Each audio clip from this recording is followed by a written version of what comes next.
We talked about suspicion. That's a big part of clarity. With if they suspect you, what does that mean? How does that work? How can you explain that? Yeah, well, once there's a suspicion, I mean, what they're trying to do is build a case. I mean, so we have three. Where does it begin? Vehicle observations. So Okay. there's kind of what we consider three phases of a DWI investigation by law enforcement. Vehicle in motion. Mm-hmm. That's swerving. NHTSA, National Highway Safety Traffic Administration, list out a number of clues that could be indicative of impairment. Things like swerving is the most common, failing to stay in your single lane. Lots of high speedings, and there's a number of them. So vehicle in motion is kind of the first phase. Then the officer's personal contact with you, approaching your vehicle. Does he detect slurred speech, the odor of alcohol, the inability to follow instructions, such as, they have these divided attention tasks. You're listening to the officer and he's saying, do you have your insurance? Well, that requires you to listen and follow instructions.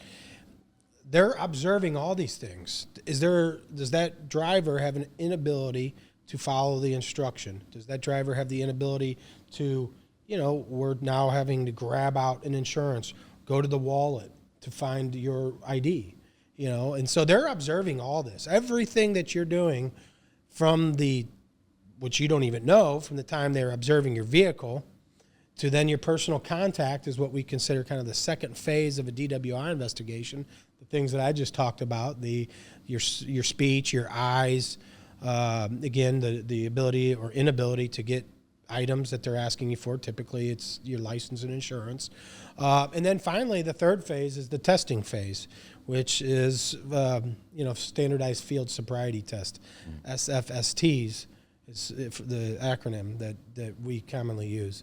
And those are the horizontal gaze nystagmus test, which is the pen or fingertip in front of the eyes, the walk and turn test, take 9 steps down and back, and then the one-legged stand test. So those are what we consider standardized by NHTSA, and so that's the third phase. So again, every single step of this process, they are building a case against you.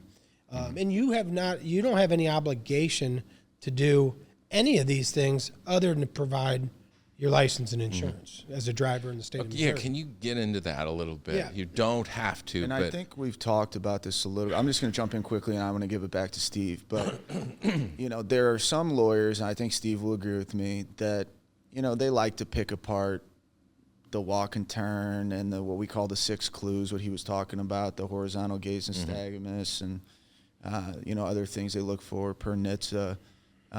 However, our advice is always the second that an officer believes or says they believe that you are under, the influence, or they ask you to blow or anything like that, is 1, decline to blow because all you're doing is giving them more evidence, and 2, refuse all standard field sobriety tests. Again, building a case. I don't want to overtake Steve, but again, that's what it is. They're building a case. So your only obligation there is to give your license and insurance, and we tell everyone be polite, be cooperative, but so many people say, I had to blow, I had to do this, I had to do. You didn't have to do anything.